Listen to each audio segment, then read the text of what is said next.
Friends, Indian ఎకానమీకి సంబంధించి practice bits subject వారిగా ప్రజలందరికీ కావలసిన మౌలిక ఆహారాన్ని అన్ని కాలాలలో భౌతికంగా మరియు ఆర్థికంగా తప్పనిసరిగా అందుబాటులో ఉంచడమే ఆహార భద్రతని నిర్వహించింది ఎవరు? ఆహార మరియు వ్యవసాయ సంస్థ.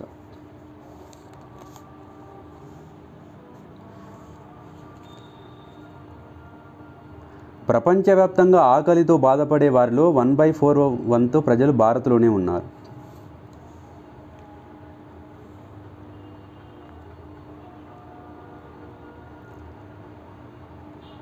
భారత్లో లక్షిత ప్రజా పంపిణీ వ్యవస్థ 1 జూన్ 1997 నుండి ప్రవేశపెట్టారు. 2020-21 సంవత్సరంలో ఆహార రాయితీ కోసం కేంద్ర ప్రభుత్వం 1.15 లక్షల కోట్ల రూపాయలను ఖర్చు చేసింది. సమగ్ర శిశు అభివృద్ధి సేవల పథకానికి సంబంధించి కింది వాటిలో సరికాని వాక్యం గుర్తించండి. ఈ కార్యక్రమాన్ని కేంద్ర మానవ వనరుల మంత్రిత్వ శాఖ 1975వ సంవత్సరం నుండి అమలు చేసింది. గర్భిణీలు, బాలింతలు, శిశువుల పోషకాహార సరఫరాకు సంబంధించి ఇది ప్రపంచంలోనే అతిపెద్ద కార్యక్రమం.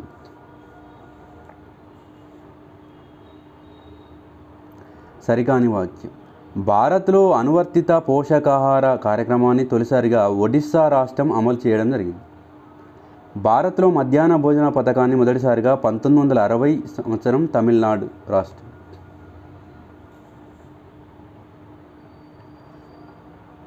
పారిశ్రామిక మరియు భౌతిక ఉత్పత్తిలో వచ్చే మార్పును పారిశ్రామిక ఉత్పత్తులు సూచి తెలియజేస్తుంది. పారిశ్రామిక ఉత్పత్తుల సూచి ఆధార సంవత్సరాన్ని కేంద్ర గణాంక సంస్థ వారు సవరిస్తారు. భారత్లో స్వాతంత్రం అనంతరం పారిశ్రామిక ఉత్పత్తుల సూచి మొదటి ఆధార సంవత్సరంగా 1951 సంవత్సరాన్ని స్వీకరించారు. పారిశ్రామిక ఉత్పత్తుల సూచిలో భారితం ఆధారంగా కింది వాటిలో సరైన అవరోహణ క్రమాన్ని గుర్తించండి. తయారీ రంగం, గనుల త్రవ్వకం, ఎలక్ట్రిసిటీ.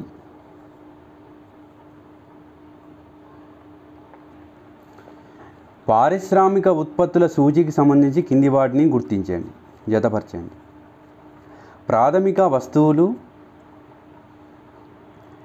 వస్తువులు గనుల తవ్వకం, మధ్యంతర వస్తువులు రసాయనాలు, మూలధన వస్తువులు యంత్ర పరికరాలు, మౌలిక సదుపాయాల వస్తువులు సిమెంట్.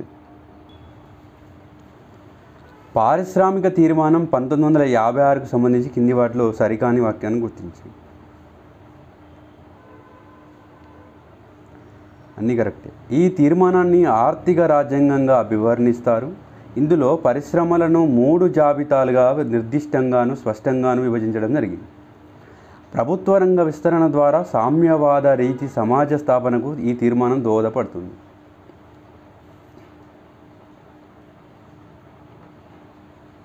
జిల్లా పారిశ్రామిక కేంద్రాల స్థాపనను పారిశ్రామిక తీర్మానం 1977 ప్రోత్సహించింది. పారిశ్రామిక తీర్మానం 1985 ప్రకారం ఎంఆర్టీపీ చట్ట పరిధిలో గల ఆస్తుల పరిమితి 20 కోట్ల రూపాయల నుండి 100 కోట్ల రూపాయలను పెంచడం జరిగింది.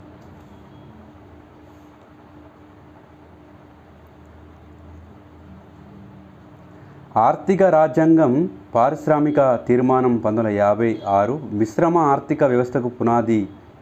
పారిశ్రామిక తీర్మానం 1948. జిల్లా పారిశ్రామిక కేంద్రాల స్థాపన పారిశ్రామిక తీర్మానం 1971. ఆర్థిక ఫెడరలిజం పారిశ్రామిక తీర్మానం 1980. పారిశ్రామిక తీర్మానం 1956లో పరిశ్రమల వర్గీకరణకు సంబంధించి కింది వాటిని జతపరచండి.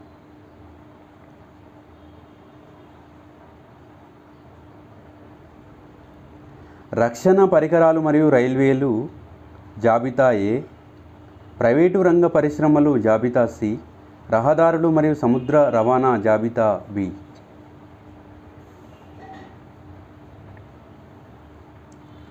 పారిశ్రామిక తీర్మానం 1956 ప్రకారం 17 రకాల పరిశ్రమల్ని ప్రభుత్వానికి రిజర్వ్ చేయగా నూతన పారిశ్రామిక తీర్మానం 1991లో ఈ సంఖ్యకు 8 తగ్గించారు. పారిశ్రామిక తీర్మానం 1980 ప్రకారం సూక్ష్మ పరిశ్రమల పెట్టుబడిని 1 లక్ష రూపాయల నుండి 2 లక్షల రూపాయలకు మరియు చిన్న పరిశ్రమల్లో పెట్టుబడిని 10 లక్షల రూపాయల నుండి 20 లక్షల రూపాయల వరకు పెంచడం జరిగింది. జాతీయ తయారీ రంగ విధానం 2011కు సంబంధించి సరికాని వాక్యం. 2022 సంవత్సరం నాటికి తయారీ రంగంలో అదనంగా 100 మిలియన్ల మందికి ఉపాధి కల్పించారు. ఈ విధానాన్ని 4 నవంబర్ 2011 తేదీని ప్రకటించడం జరిగింది. మేక్ ఇన్ ఇండియా కార్యక్రమాన్ని 25 సెప్టెంబర్ 2014 తేదీన ప్రారంభించడం జరిగింది. మేక్ ఇన్ ఇండియా కార్యక్రమంలో భాగంగా 25 ప్రధాన ప్రాధాన్యత రంగాలను గుర్తించడం జరిగింది. పారిశ్రామిక అభివృద్ధి మరియు నిర్వహణ చట్టం IDRA 1951. హజారీ కమిటీ. MRTP చట్టం 1969 దత్ కమిటీ. పోటీ చట్టం 2002 SVS రాఘవన్ కమిటీ. పారిశ్రామిక తీర్మానం 1948 శ్యామ్ ప్రసాద్ ముఖర్జీ. నూతన కంపెనీల చట్టం 2013కు సంబంధించి కింది వాటిలో సరికాని వాక్యం. ఒకే వ్యక్తి పరిశ్రమ 1 పర్సన్ కంపెనీను అను పదాన్ని ఈ చట్టం ద్వారా ప్రవేశపెట్టడం జరిగింది. పరిశ్రమలన్నింటికీ ఒకే ఆర్థిక సంవత్సరాన్ని ఏప్రిల్ 1 నుండి మార్చి 31 వరకు నిర్ణయించడం జరిగింది. కింద తెలిపిన ఏ రాష్ట్రాలు బీమారు కేటగిరీ పరిధిలోకి వస్తాయి? వెరీ ఇంపార్టెంట్ ప్రీవియస్ క్వశ్చన్ ఇది.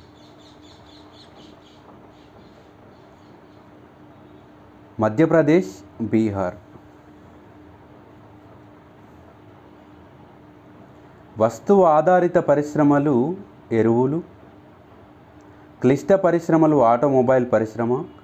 వ్యూహాత్మక పరిశ్రమలు ఆయుధ పరిశ్రమ. ప్రాథమిక పరిశ్రమలు పెట్రోలియం పరిశ్రమ.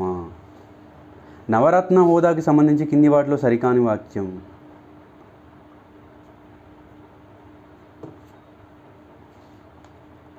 ఈ హోదాను 1997 సంవత్సరంలో ప్రవేశపెట్టడం జరిగింది. వరుసగా 3 సంవత్సరాల నుండి లాభాలను పొందుతూ రుణాల వడ్డీ చెల్లింపులో వైఫల్యం చెందరాదు.